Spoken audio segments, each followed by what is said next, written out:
Investigating an unsolved murder from 20 years ago, on the other side of the world, well, it's had a bigger impact on me than I thought it would. My sleep patterns have changed. I'm now waking up in the middle of the night to check my emails, see if there's any news. And I'm constantly pulling at new theories, getting annoyed with myself that nothing seems to make sense. So it's fair to say that I've come to expect the unexpected. But a few months into my investigation, I received an email which changed everything. And this is posted on Wednesday, December the 27th. So this is 3 days before the murder. And he says, I want to cut through humans and see their internal organs. It is wild.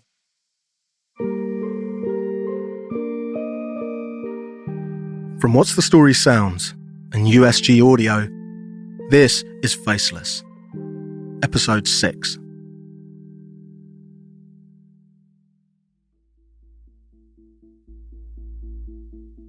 I've gone over articles and reports on this case time and time again.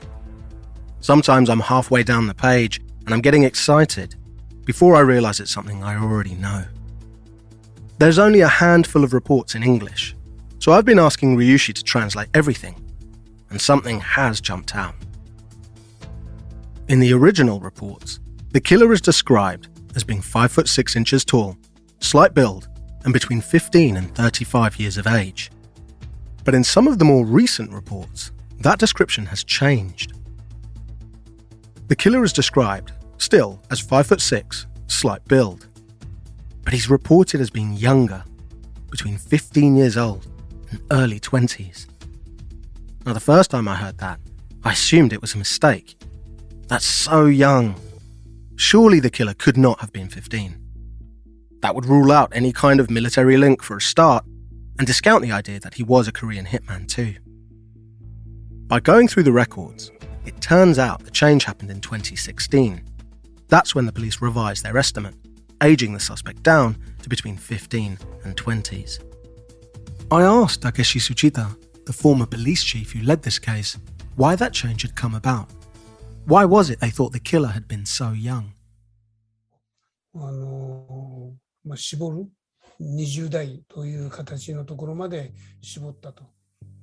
Based on the killer's clothing and his possessions like the hip bag, etc. The age range was originally stated by the TMPD to be 15 to 35. However, it was later reported in some news that this age range was 15 to 24. The reason that they narrowed it down to 15 to 20s is that the people who used marker pens are mainly university students. Highlighter pens. In the hip bag which the killer was wearing, alongside the grains of sand and fiberglass-type material linked to skateboarding, the police found residue from highlighter pens. And they deduced that these pens were the sort students would use. The age of the suspect had been lowered because of the presence of a pen. I'm not totally satisfied with this explanation. But currently, the age range is said to be 15 to maximum 30 years old. Now, this is one of the strangest details I've learned so far, because the chief had all but ruled out the bag being relevant, insisting it could belong to someone else. So, how could it be that the bag was now being used to change the very description of the suspect? That feels like a disconnect to me. Early on in my investigation, I spoke to criminal psychologist Professor David Cantor, asking him what sort of person the faceless man could be. And he actually talked about age. Teenagers typically are impulsive, potentially opportunistic. Obviously some teenagers are physically very strong, but the physicality you describe in terms of the entry into the house and what was going to be needed to control people all suggests to me somebody a bit older. It's remarkable how common it is that murderers are in the early to mid-20s, typically. It seems to be a stage in life at which people are either beginning to get some understanding of who they are and what their life is about, or of feeling their life is coming unstuck in various ways. And the most extremes of criminal activity often occur in that time in the early 20s. And that would be my very rough and ready guess about the individual we're talking about here. Now, I was really surprised. I'd always pictured the killer as a grown man, older. That just made sense to me. But David Cantor and the Tokyo police had left the door open to it being a younger man, though maybe not as young as a teenager. Still, there were things which leaned into this younger theory, and not just highlighter pens.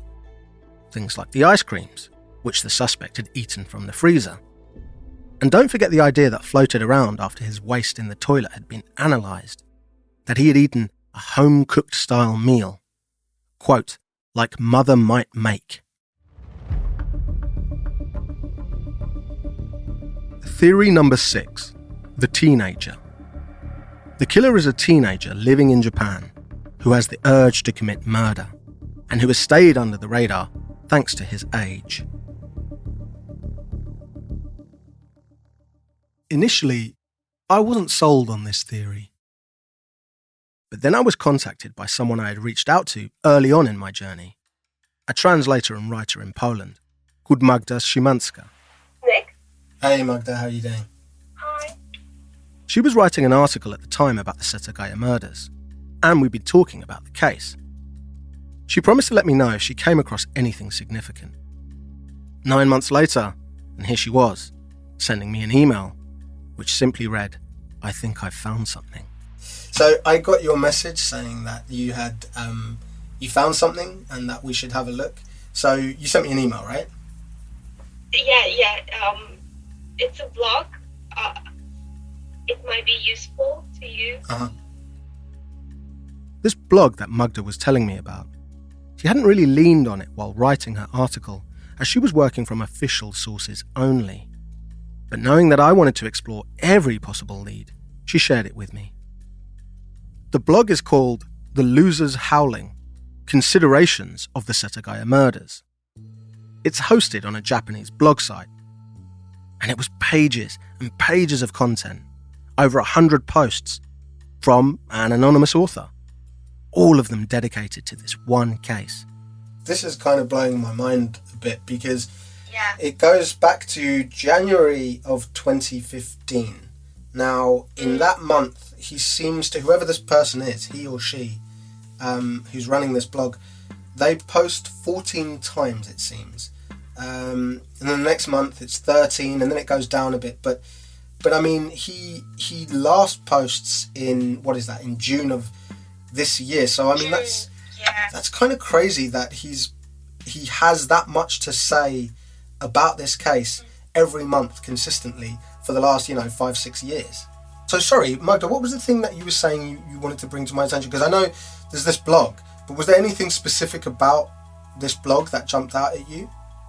There was just this one post which I've never seen before. Mm-hmm. I've never seen this information before. So if you scroll right to it's the last post at the bottom of the page. Okay. So I did what Magda said. I scrolled and I scrolled, and there at the bottom was a screen grab of a forum post which the blogger had found. It had been posted on a popular Japanese forum called 2chan, and it was apparently written just a few days before the Miyazawa murders. So it's posted by a guy called Mr. Kurumutsu, right? Yes. And this is posted on Wednesday, December the 27th. So this is 3 days before the murder. And he says, "I have been a crow since I was a 3-year-old kid." What does that mean, I have been a crow? Since he was 3 years old, he started killing mice. And then sometimes he even fed them to crows or birds. Mm-hmm. Crow, it seems, means predator. The forum post is saying he's been killing animals from a very early age. So, and I keep doing this even now when I'm 13. So then he said that he remembers that when he was 7, he also killed the dog, and it gave him a great pleasure to see this dog die. Mm-hmm.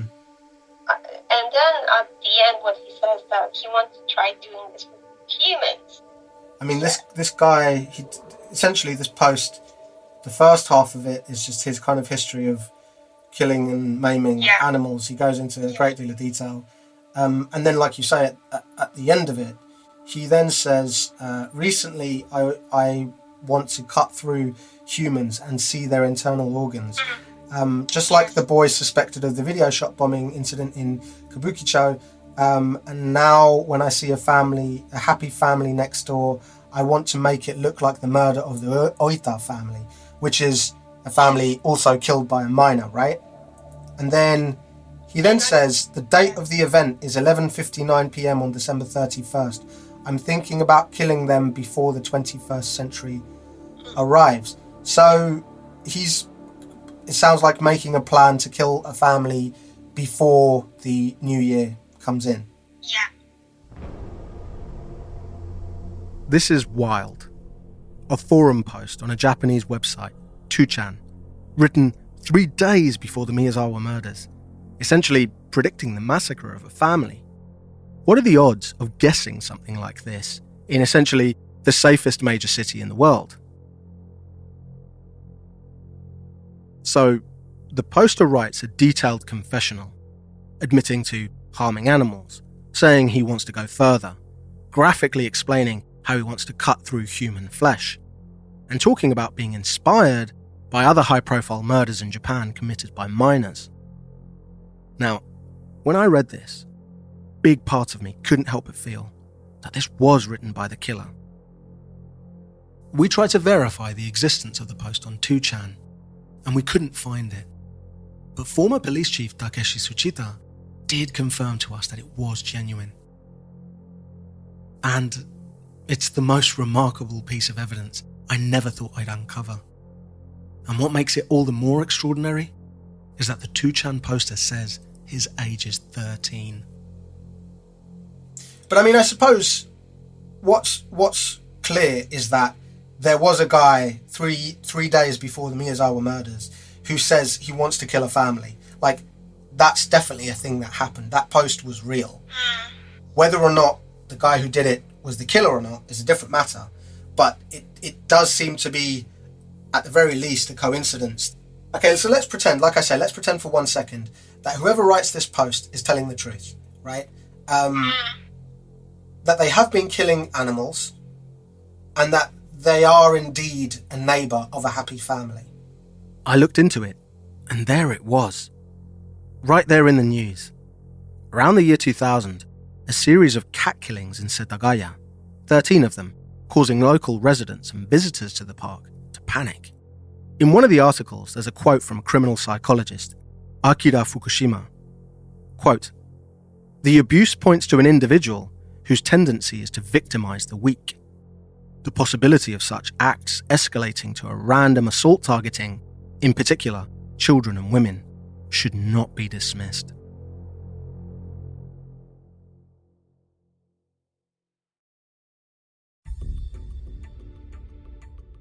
I got off the call with Magda and my brain was fried.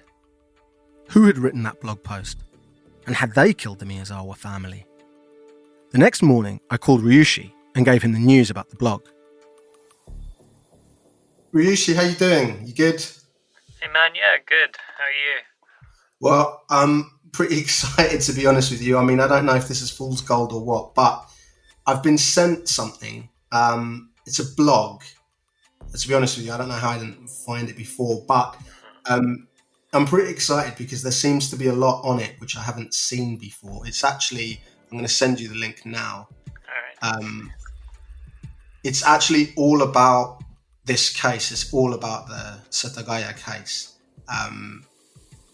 From what I can make out, it's just a guy who's blogging only about this case. So I want to send that to you. Hold on. I wanted Ryushi to find out everything he could about these Miyazawa posts and to track down who the mysterious person behind the blog was. Why did they care so much about the case? Were they somehow involved? And what did they make of the claim that the killer had been just 13 years old? If nothing else, here is a guy who is blogging quite frequently for the last few years about one topic. So maybe it's the one guy who's as obsessed with this as I am. So I think we need to find him. All right, let me take a look. Just glancing at his blog, it's all anonymous and he has no contact forms. So of course. Let me see what I can find, eh? While Ryushi went away to find out more about this mysterious blog, I kept thinking about the possibility that the killer had been a young teenager. It was just so strange, hard to imagine. So, who was this so-called Mr. Kuromutsu?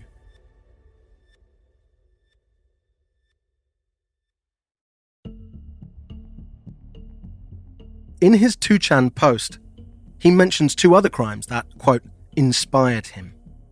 He talks about the boy behind the Kabukicho video store bombing and the Oita family murders. So, what clues do they hold? On Monday, December 4th, 2000, a 17-year-old boy walked into a video store in the busy entertainment district of Kabukicho in Tokyo and detonated a homemade bomb. Nobody was hurt, but the store was extensively damaged. The boy then walked into a nearby police station and handed himself in. When he was searched, officers found another bomb, as well as a shotgun and 39 shells.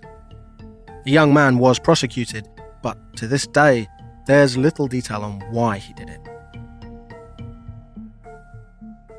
The Oita family murders, however, well, they're more notorious. In August 2000, 4 months before the murders in Setagaya, a 15-year-old boy attacked a family of 6 as they slept in their home in Oita, which is about 600 miles west of Tokyo.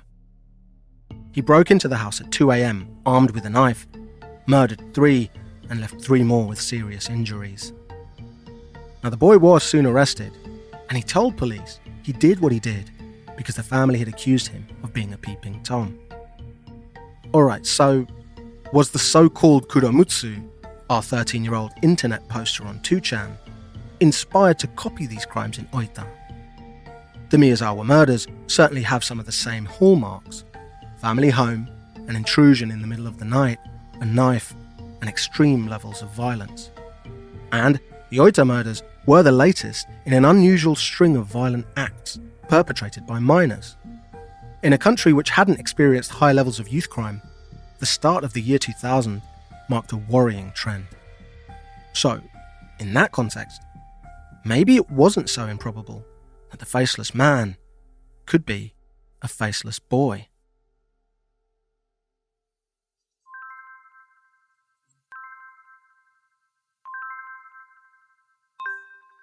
Hey Ryushi, you good? Hey, yeah.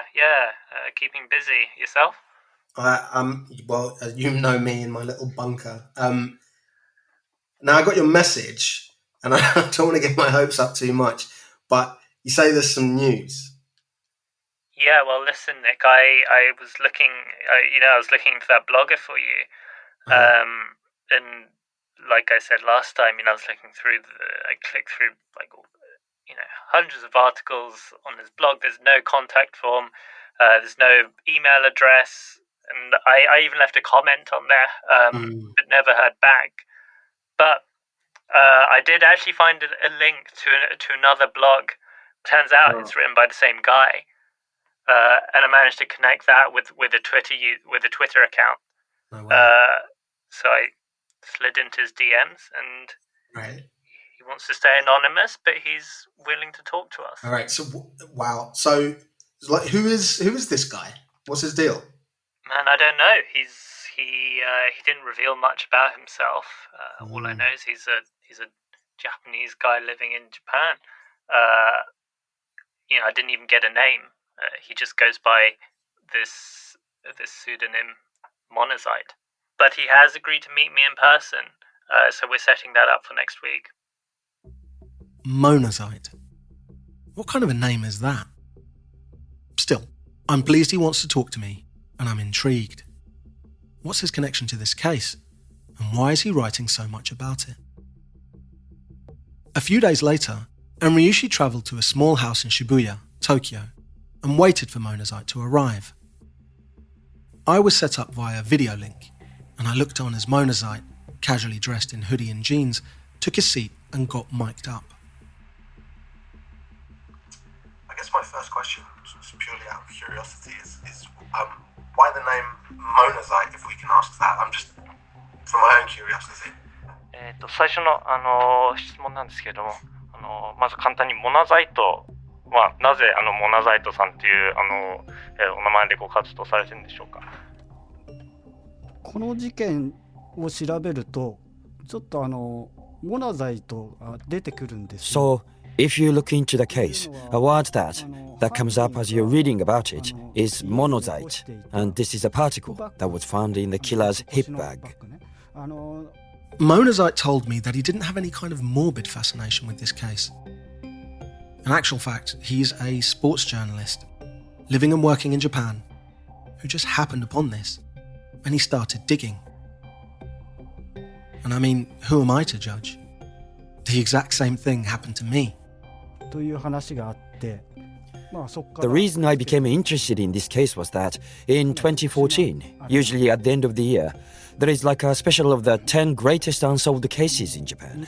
I happened to watch this, and this is where the case was mentioned. And that's where I initially started to become interested in the case. Before that, I had no interest in it at all. This is a case that has invited so many theories about it, and there is no clear motive. And so I really wanted to sort my own thought about it as well, and wanted to sort of try and come up with some sort of answer.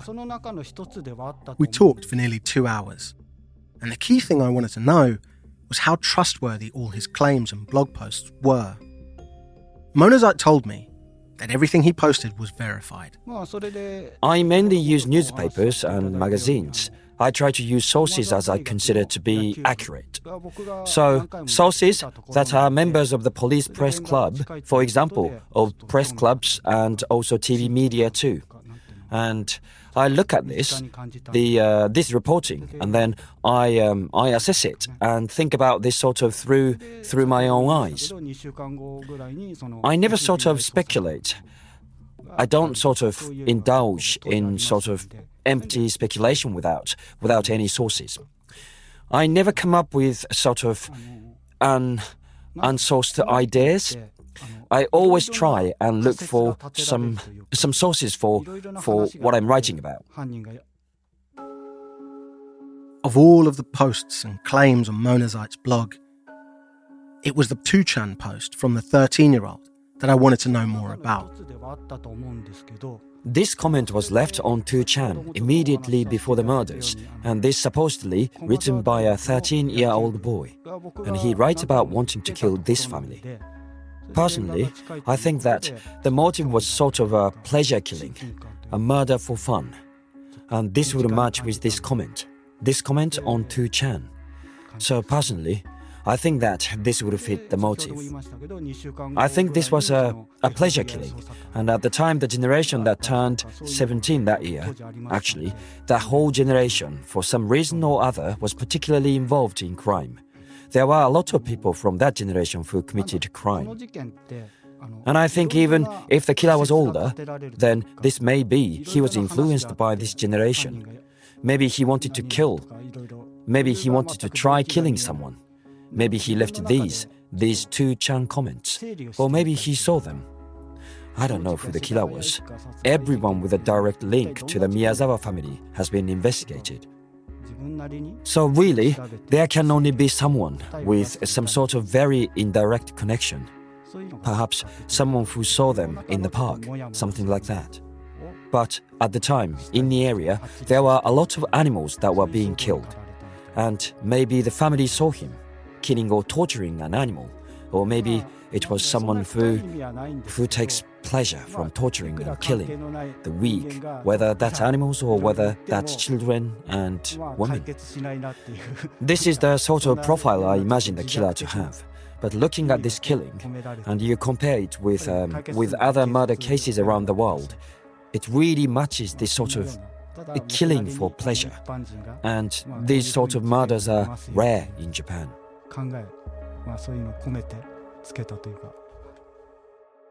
Monazite knew a lot about the case, but now I wanted a professional view. I went back to Professor David Cantor and told him about the 2chan post, the 13-year-old cat killer who had made a prediction about killing a family. And he wasn't sold. If you thought you were going to get away with it, and it was something that was really a part of you, then you wouldn't tell anybody. But if you did announce it beforehand, you'd want to tell the world that you'd done it. He's announced that he's been killing animals. So surely he would want people to know that he killed the family.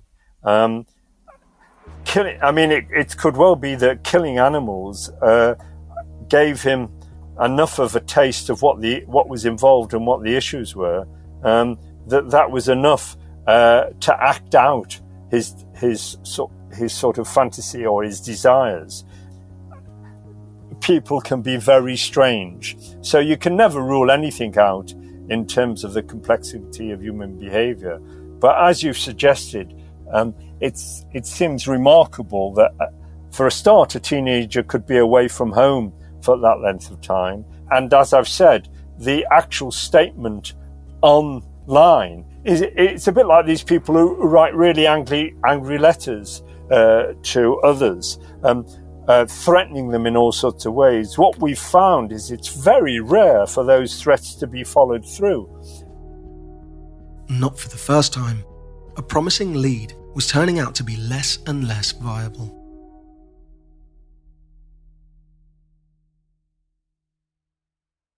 So far during this investigation, we've identified 6 very different theories. The Korean national, the hired hitman, the disgruntled skater, the military link, the 3 killers, and the teenager. But before we go on, I want to quickly tell you about 2 other reports, another 2 theories which you should know about, just so you have the full picture. In October 2019, a Japanese magazine named a suspect in the murder of a doctor in Tokyo. They claimed that the attacker was a Chinese national, Guo. And bizarrely, they reported that this Guo shared his DNA with that of the faceless man, and the police were now searching for him. But there is one more remarkable detail here. Guo was listed as being 33 years old, which would have made him 13 at the time of the murders. But while I've tried to join the dots and find out more about this mysterious Guo, there's nothing. The attack on the doctor was real. He was stabbed in the neck and almost died. But there's nothing else to corroborate the idea that Guo was behind it. And if the DNA was a match, well, the Tokyo police have done some job of keeping that detail quiet. You'd expect a worldwide manhunt if there was a name to match to a profile of the killer, and yet there's been nothing. The second recent report is a more intriguing tale. It comes from a Japanese journalist whose neighbour was visited by Tokyo police. They wanted to ask some questions. Now, this was pretty recent, just 1 year ago. But this neighbour, called Mr. A, wasn't a skater, and he knew nothing about the Miyazawa murders. He had, at the time of the murders, simply owned a yakiniku restaurant in Setagaya. Police visited because they were following a lead about a former employee. According to reports, Mr. A had employed a kitchen clerk, who would by now be in his 40s, and who we know only by a single letter, H. The day after the murders came to light, H was seen by a frequent customer of the restaurant while walking her dog in the Soshigaya district. And get this, H had a bandaged hand. Unfortunately, Mr. A closed down his restaurant a few years after the Setagaya murders, and there is no resume or staff photo for this H. Now, I should say that neither one of these two last reports made the major news outlets, or at least so far as I can see, let alone international ones. But I mention them both because they tell me two things. Number one, the police are still actively making inquiries. And number two, the media is still readily reporting on any rumour, twist or turn. Maybe there's some truth to these latest reports. While I have my doubts, I guess there's as much hope here as anywhere else. The faceless man could be a military guy. He could be an opportunist burglar. He could have been a teenager. And he could, I guess, have been a Korean hitman. He might have disappeared into the woods and been eaten by the bears. Or he might have been an angry skater. Any of these theories are possible. But we've been dealing in possibility for so long. So let's talk about what is definitive. My conclusion is that there is a way to know for sure who did this. For one step forward to not be one back. To solve this case once and for all. And that comes back to the DNA.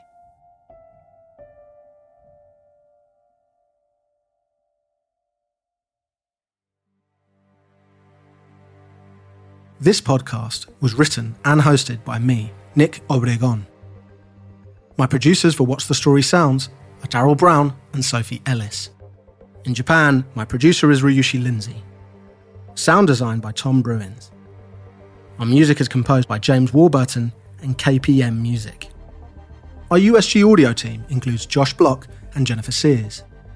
This is a USG audio podcast in collaboration with What's the Story Sounds. If you have any information or leads on this case, please email faceless@whatsthestorysounds.com or reach out to us on Twitter. And if you've enjoyed this series, please leave us a rating and review wherever you get your podcasts. And check out more USG audio podcasts at usgaudio.com.